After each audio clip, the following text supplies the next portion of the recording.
істемей алайын деді ғой.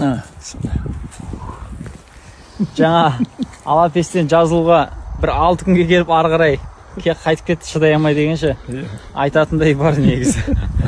Шыдаған адам шақтыртады. Иә, шыдағанға шығарған енді. Бұны енді мынандай, бұл арамен емдеуге қатысты көбісі біз бұрын естігенбіз ғой, бірақ бұны адамдар өліп қапты, ара шағып, аллергия беріп деген сияқты қылып жатады. Бұл Әмірәлі ата, былайша айтқанда, бұл істің маманы. Сізді бас сала салып, мұнанша пәленбай ара шақтырып тастай салатындай не емес, не дейді өзі, бір әуесқой көрген істеп жүрген нәрсе емес.